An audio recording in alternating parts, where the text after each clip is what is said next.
Hey guys, welcome back to channel. Business management के MCQs हम इस वीडियो में कंटिन्यू करेंगे। इससे पहले वाली वीडियो अगर आपने नहीं देखी तो उसको जाके देखें। उसमें हमने ओएमआर पैटर्न पर बेस्ड जो भी एमसीक्यूज होने वाले हैं, सिमिलर क्वेश्चंस हो सकते हैं, सेम क्वेश्चंस आपको देखने को मिल सकते हैं, तो वो क्वेश्चंस हम डिस्कस कर रहे हैं। इन क्वेश्चन से आपको एक आइडिया हो जाएगा किस तरह के क्वेश्चन आपको देखने को मिलेंगे ओएमआर पैटर्न पर जो आपका एग्जाम इस बार होने वाले हैं उसमें। ठीक है, तो बिना टाइम वेस्ट जल्दी से इनको पढ़ना और समझना शुरू करते हैं आगे क्वेश्चंस को। सबसे पहला क्वेश्चन है, अब मैनेजमेंट थ्योरी फेल्स बिकॉज, जो मैनेजमेंट थ्योरी है वो फेल्स हो जाती है, मतलब फेल हो जाती है क्यों? मैनेजमेंट एक आर्ट है इसलिए, मैनेजमेंट आर्ट नहीं है इसलिए, इट लैक्स यूनिवर्सल एप्लीकेबिलिटी, या फिर पीपल आर इलिटरेट। तो आंसर बहुत सिंपल सा है डी, क्योंकि जो लोग हैं वो इलिटरेट होते हैं। जब लोगों को समझ ही नहीं होगी कि मैनेजमेंट क्या होता है, बिजनेस क्या होता है, तो मैनेजमेंट की जो थ्योरी वो फेल अपने आप हो जाएगी। ठीक है, नेक्स्ट है मैनेजमेंट डील्स विद, जो मैनेजमेंट है वो डील करता है किसके साथ? इंटरनल इन्वायरमेंट के साथ, एक्सटर्नल इन्वायरमेंट के साथ, बोथ ए एंड बी, या फिर डी नन ऑफ दीज। तो आंसर क्या है इसका? बोथ ए एंड बी, यानी कि सी। जो मैनेजमेंट है वो इंटरनल इन्वायरमेंट के साथ भी डील करता है और एक्सटर्नल इन्वायरमेंट के साथ भी डील करता है। इंटरनल इन्वायरमेंट में कौन कौन आ गए? जो कि एम्प्लॉइज हैं, बिजनेस के अंदर जो एम्प्लॉइज वर्क कर रहे हैं, मैनेजमेंट उनके साथ डील करता है। और एक्सटर्नली अगर हम बात करें तो वो हम लोग हैं, हम बायर्स हैं, हम गुड्स खरीद रहे हैं उस बिजनेस से, तो मैनेजमेंट हमारे साथ भी डील करता है। यानी एक्सटर्नली कौन हो गए? सारे कस्टमर्स। ठीक है, नेक्स्ट है the 4 unique elements of services include.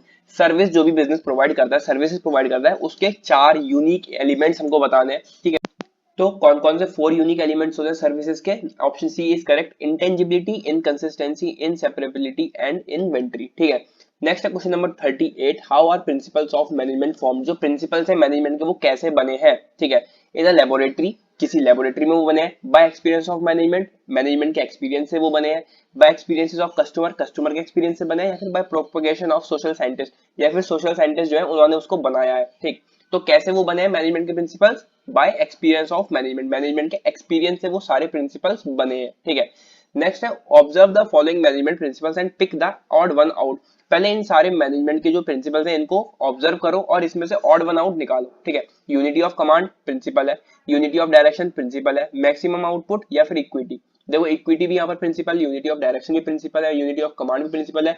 बहुत अच्छे से हमने ये सारे प्रिंसिपल्स पढ़े हैं प्रीवियस वीडियोस में, जो भी हमारे बिजनेस मैनेजमेंट की वीडियोस थी, बिजनेस ऑर्गेनाइजेशन में हमने इनको अच्छे से पढ़ा है। ठीक है, तो जो इसका ऑप्शन सी है मैक्सिमम आउटपुट, ये कोई प्रिंसिपल नहीं है, तो यही इसका आंसर है सी, मैक्सिमम आउटपुट। ठीक है, नेक्स्ट है which of the following is not among the levels of management. इसमें से कौन सा एक ऐसा ऑप्शन है जो लेवल्स ऑफ मैनेजमेंट में नहीं आता, मतलब मैनेजमेंट का कोई लेवल नहीं है ये। टॉप लेवल मैनेजमेंट है, एक लेवल है, intermediate level, middle level management, lower level management. अब हमने टॉप पढ़ा है, मिडिल जाना है हमने, लोअर लेवल हमने जाना है, लेकिन ये इंटरमीडिएट लेवल जो है ना, ये कोई भी तरह का लेवल नहीं होता है किसी भी मैनेजमेंट के अंदर अगर हम देखें तो। ठीक है, तो इसका आंसर है B, intermediate level, right. In accordance with Mintzberg managerial roles are, Mintzberg के मैनेजरियल रोल्स हमने बहुत अच्छे से पढ़े थे सारे, कितने थे जल्दी बताओ? 6, 8, 10 या फिर 12? आंसर है सी, 10। ठीक है, मिंट्सबर्ग के हमने मैनेजरियल रोल्स पढ़े थे जो कि थे 10। ठीक है, नेक्स्ट है main function of personal departments are to aid management in.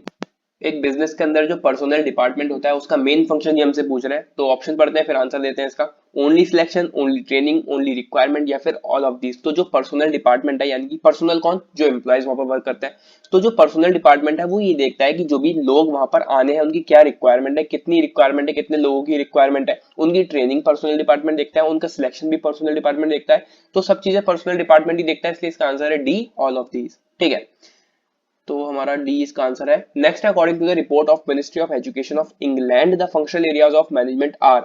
England की मिनिस्ट्री ऑफ एजुकेशन की रिपोर्ट के अकॉर्डिंग मैनेजमेंट के कितने फंक्शनल एरियाज होते हैं? 3, 6, 9 या फिर 12? याद करने वाली चीज है थोड़ी सी, आंसर है सी, 9। इंग्लैंड की मिनिस्ट्री ऑफ एजुकेशन की रिपोर्ट के अकॉर्डिंग फंक्शनल एरियाज मैनेजमेंट के 9 होते हैं। ठीक है, production management is dash functional area of management. जो प्रोडक्शन मैनेजमेंट है वो फंक्शनल एरिया है मैनेजमेंट का, कैसा? ऑर्डिनरी, मोस्ट इंपॉर्टेंट, अननेसेसरी, या फिर नन ऑफ दीज? तो आंसर इसका बहुत सिंपल सा है बी, मोस्ट इंपॉर्टेंट। अगर हम प्रोडक्शन ही नहीं करेंगे किसी बिजनेस के अंदर तो हम बेचेंगे क्या, और अगर हम बेचेंगे नहीं तो हमें प्रॉफिट्स नहीं होंगे, प्रॉफिट्स नहीं होंगे तो हमारा बिजनेस अल्टीमेटली बंद हो जाएगा बिल्कुल। ठीक है, तो जो प्रोडक्शन मैनेजमेंट है वो काफी ज्यादा इंपॉर्टेंट फंक्शनल एरिया है किसी भी बिजनेस का, या फिर कहें तो मैनेजमेंट का। ठीक है, आगे बढ़ते हैं। The main function of liaison officer is. जो लाइजन ऑफिसर होता है उसका मेन फंक्शन क्या होता है? हमने लाइजन मिंट्सबर्ग के मैनेजरियल रोल्स में पढ़ा था क्या होता है। ठीक है, तो जो लाइजन ऑफिसर है उसका मेन फंक्शन ये हमसे पूछ रहा है, appointment of employees, manage finance, book orders, या फिर कॉन्टेक्ट विद आउटसाइड पब्लिक। तो जो लाइजन ऑफिसर होता है उसका मेन फंक्शन होता है कि वो आउटसाइड पब्लिक को कांटेक्ट करे, जो भी बिजनेस के बाहर की पब्लिक है उसको वो कांटेक्ट करे, ठीक है।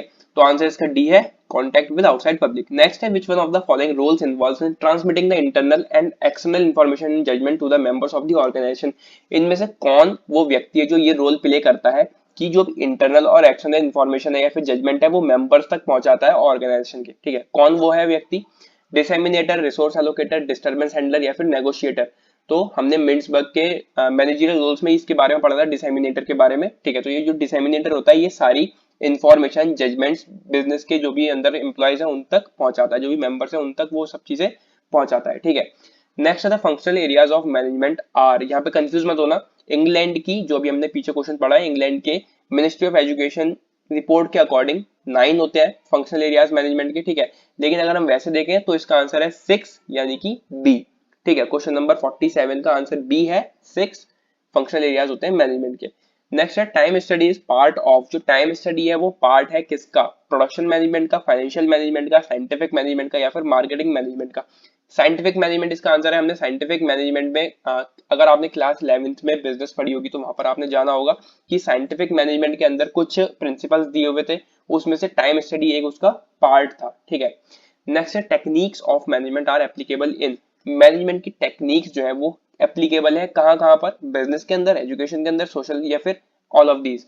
तो बिजनेस के अंदर भी मैनेजमेंट की टेक्निक्स हम यूज कर सकते हैं, एजुकेशन के अंदर भी, सोशली भी हम कर सकते हैं, और इसका आंसर है डी, ऑल ऑफ दीज, ठीक है। तो सब जगह ये एप्लीकेबल है, इसलिए इसका आंसर डी है, all of these, right. Next, which one of the following roles describes a manager's relationship with the outsiders? Example, a manager maintains mutually beneficial relations with other organization, government, industry group, etc.